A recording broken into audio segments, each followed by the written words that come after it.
Hi students, आज हम बात करेंगे डाइपोल फील्ड की दो पोजीशन है, एक्चुअल पोजीशन और कोएक्चुअल पोजीशन। तो यहाँ पर हमको इलेक्ट्रिक डाइपोल और इलेक्ट्रिक डाइपोल मूवमेंट के बारे में पता होना ज़रूरी है कि वो क्या होते हैं। आइए देखते हैं डाइपोल फील्ड की first position, actual position.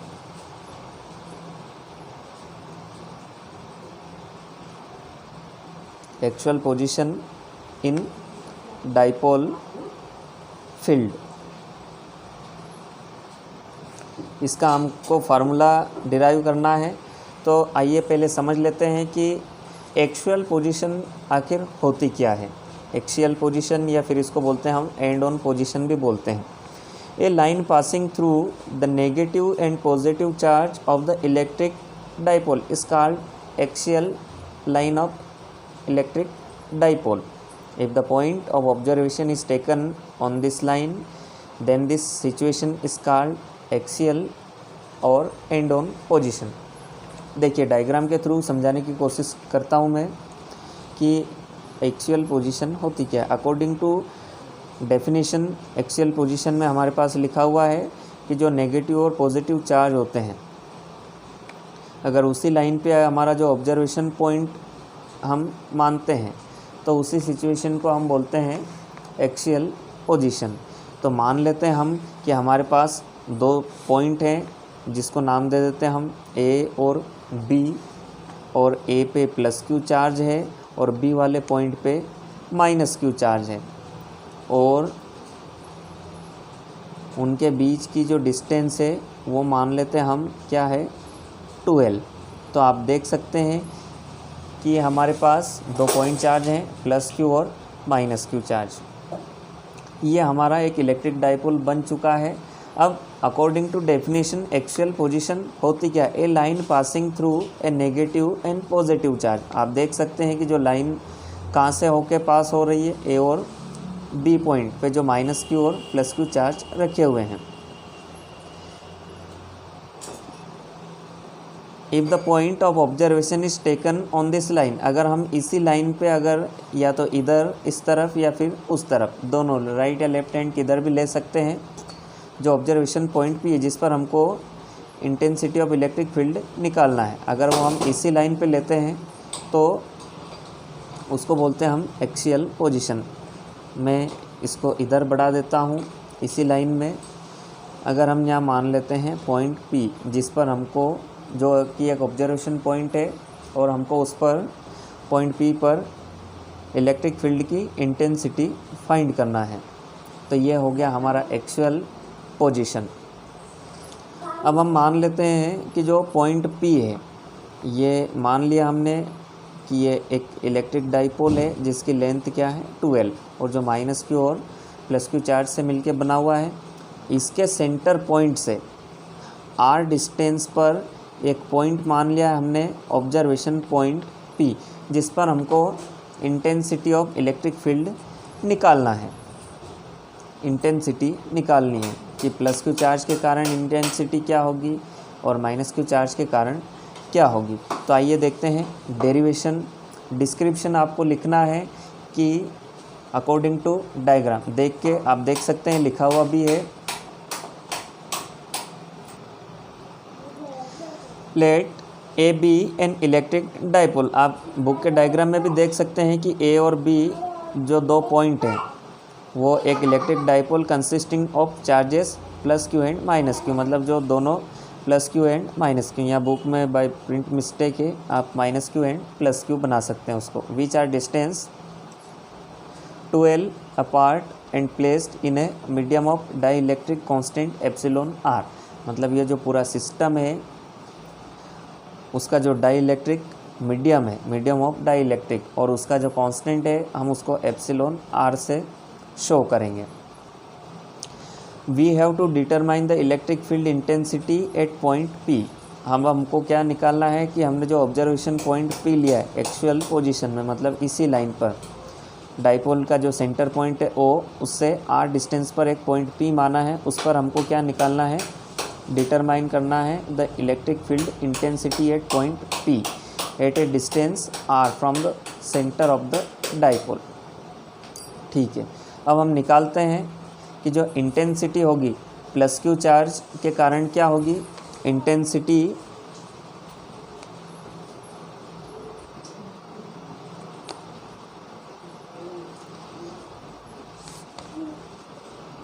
Due to plus q charge at point P, मतलब प्लस क्यू चार्ज के कारण जो पॉइंट पी पर जो इलेक्ट्रिक फील्ड की इंटेंसिटी होगी क्या होगी, और हम इंटेंसिटी को कैसे शो करते हैं, कैपिटल ई से, और प्लस क्यू चार्ज के लिए हम E1 का यूज़ करेंगे। तो इंटेंसिटी का फार्मूला याद होगा आपको, क्या होता है 1/4 पाई एप्सिलॉन 0, और एक चार्ज होता है, अब हम कौन सा चार्ज ले रहे हैं, प्लस क्यू चार्ज, तो यहाँ लिख देंगे हम क्यू ऑलरेडी प्लस का ही है, और अपॉन डिस्टेंस का स्क्वायर। तो अब डिस्टेंस क्या होगी, प्लस क्यू चार्ज की पॉइंट पी पर डिस्टेंस क्या होगी, ए पी, यहाँ से यहाँ तक है डिस्टेंस, तो हम लिख देंगे ए पी और उसका स्क्वायर। नेक्स्ट स्टेप में E1 is equal to 1/4 pi epsilon 0 into q upon A P को हम कैसे फाइंड करेंगे, देखिए आप सेंटर ऑफ डाइपोल क्या है, ओ से आर डिस्टेंस पर है ये पॉइंट पी, और ओ से ए कितनी डिस्टेंस पर है, आप इसको आधा कर सकते हैं कि पूरी लेंथ कितनी है 2L, तो ओ अगर मिड पॉइंट है तो ओ से ए के बीच की डिस्टेंस क्या होगी L। अगर हम उसको R में से L को माइनस कर दें तो हमारा क्या आ जाएगा AP, तो हम इसको यहाँ लिखेंगे R माइनस L का होल स्क्वायर, इसको दे देंगे हम इक्वेशन नंबर फर्स्ट। इसी टाइप से हम क्या निकालेंगे, माइनस क्यू चार्ज के कारण, है ना, आप लिख भी सकते हैं माइनस क्यू चार्ज के कारण जो पॉइंट P पर बनेगी वो क्या बनेगी, E2 is equal to 1/4 pi epsilon 0, और यहाँ लगा देंगे हम माइनस क्यू चार्ज। ये हमारा सेकेंड केस है, ये हमारा फर्स्ट था कि field intensity due to plus q charge at point P। इसी प्रकार हम क्या लिखें, field intensity due to minus q charge at point P, तो हम उसको शो करेंगे E2 से, E2 is equal to 1/4 pi epsilon 0 into कौन सा चार्ज ले रहे हैं हम, माइनस चार्ज, तो माइनस क्यू लिखा। अब डिस्टेंस माइनस क्यू चार्ज की पॉइंट P से डिस्टेंस कितनी है, P से B, तो हम इसको लिख देंगे B से P का होल स्क्वायर। अब E2 is equal to 1/4 pi epsilon 0, है ना, माइनस एज इट इज़। अब B से P की डिस्टेंस क्या है, अब हम देख लेते हैं कि यहाँ से यहाँ तक हमारा O पॉइंट है, O से तो हमने ऑलरेडी पहले ही मान रखा है कि वो R डिस्टेंस पर है, और यहाँ से यहाँ तक हमारा हाफ डाइपोल है जो L लेंथ का है, तो ये हो जाएगा R प्लस L। B से P के बीच की डिस्टेंस R प्लस L का होल स्क्वायर, इसको दे देंगे हम इक्वेशन नंबर 2। तो ये हो गई है अलग अलग चार्ज के कारण जो इंटेंसिटी होगी पॉइंट P पर। E1 हो गया प्लस क्यू चार्ज के कारण, E2 हो गया माइनस क्यू चार्ज के कारण। अगर हम दोनों की नेट इंटेंसिटी निकाल लें, so the total field intensity at point P, हम उसको कैसे शो करेंगे, कैपिटल E से, और दोनों को क्या कर देंगे हम प्लस कर दें, मतलब दोनों ही अगर इंटेंसिटी को अगर हम प्लस कर देंगे, E1 जो है प्लस क्यू चार्ज और E2 क्या है माइनस क्यू चार्ज के कारण बनने वाली अलग अलग इंटेंसिटी, तो दोनों के कारण जो बनेगी इंटेंसिटी उसको हम शो करेंगे कैपिटल E से। अब आप देख सकते हैं E1 इक्वेशन फर्स्ट से वैल्यू रख देंगे हम, यहाँ थोड़ा आपको मैथमेटिकल पार्ट सॉल्व करना है। E1 की वैल्यू है 1/4 pi epsilon 0 into q upon R minus L का whole square plus according to case E1 plus E2। अब यहाँ रखेंगे हम E2 की value 1/4 pi epsilon 0 into minus q upon R plus L का होल स्क्वायर। ठीक है, अब हम इन दोनों में से क्या कॉमन निकाल सकते हैं, आप देख सकते हैं 1/4πε0 इंटू क्यू, 1/4πε0 इंटू क्यू। तो हम वो जो कॉमन वैल्यू है वो निकाल लेंगे। तो क्यू का मल्टीप्लाई 1 से करवा देंगे तो ये हो जाएगा क्यू 4πε0। अब बचेगा क्या हमारे पास ब्रैकेट के अंदर, यहाँ बचा केवल 1 में r माइनस एल का whole square as it is.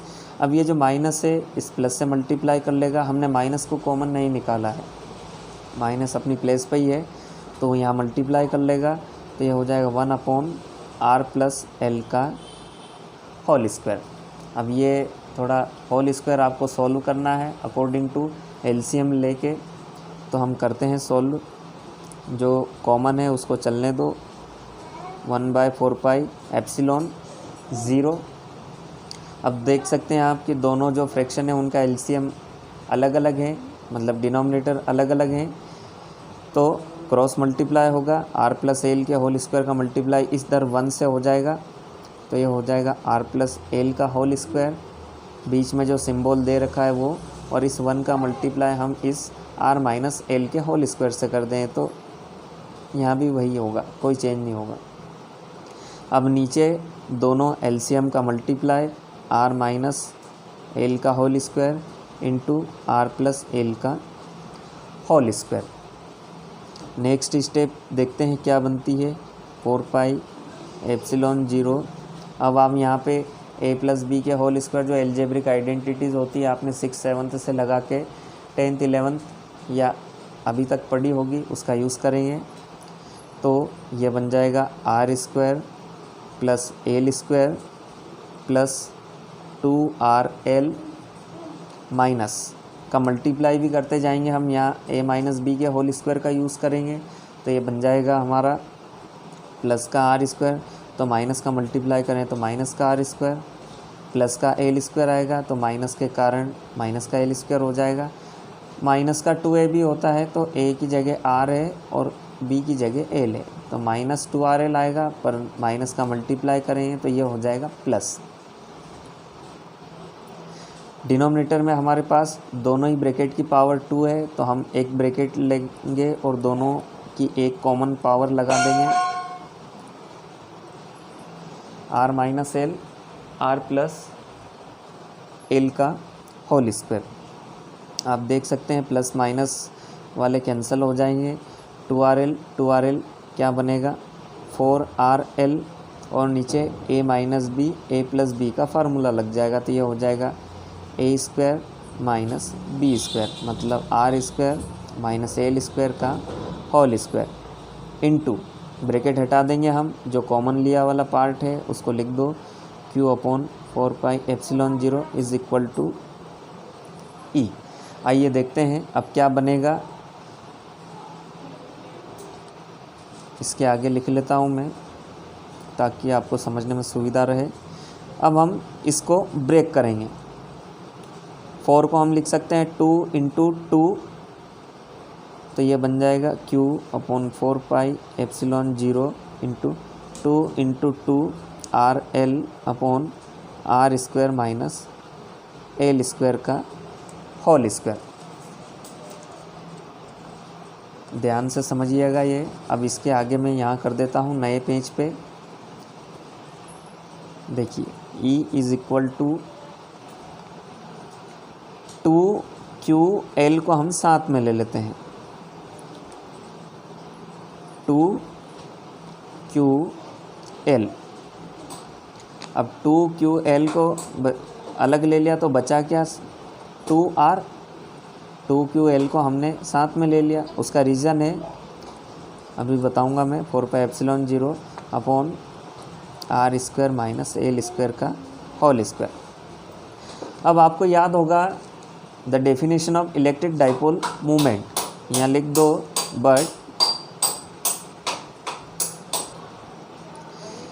But we know that, हम जानते हैं इलेक्ट्रिक डाइपोल मोमेंट जो होता है स्मॉल p होता है इज़ इक्वल टू क्या होता है 2ql। तो आप देख सकते हैं कि हमने इस डेरिवेशन में 2ql बना लिया है। तो 2QL को हम रिप्लेस कर देंगे P से, तो बन जाएगी हमारी इंटेंसिटी P अपॉन 4 पाई epsilon 0 into 2R upon R square minus L square का होल स्क्वायर। हम चाहें तो ऊपर तीनों को एक साथ लिख सकते हैं, मल्टीप्लाई करेंगे तो ये बन जाएगा 2PR, और ये जो हमारा ये है 1/4 पाई एप्सिलॉन 0 हम इसको लिख देंगे तो यहाँ बचेगा 1। इस ब्रैकेट को हम 2PR के नीचे लिख देंगे। अब हम इसके आगे क्या करेंगे कि जो L है, L क्या है, हमारा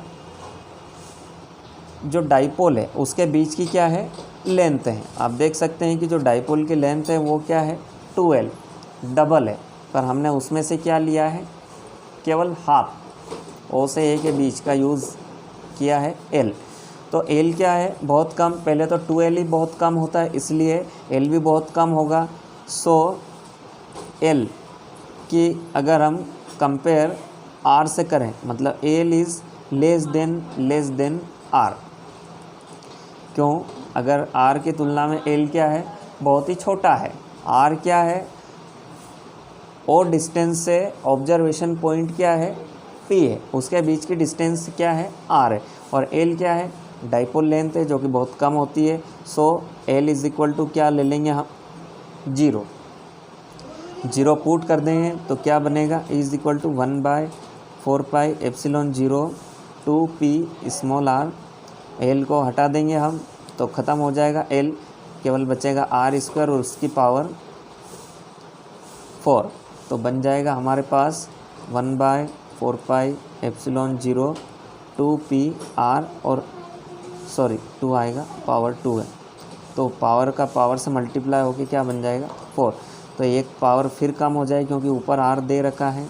तो E is equal to 1/4 pi epsilon 0 into 2P upon R⁴। ये आपका एक्चुअल पोजीशन का डेरिवेशन है। आप देख सकते हैं इसको आसानी से, आपके पास बुक होगी तो उसमें भी समझ सकते हैं।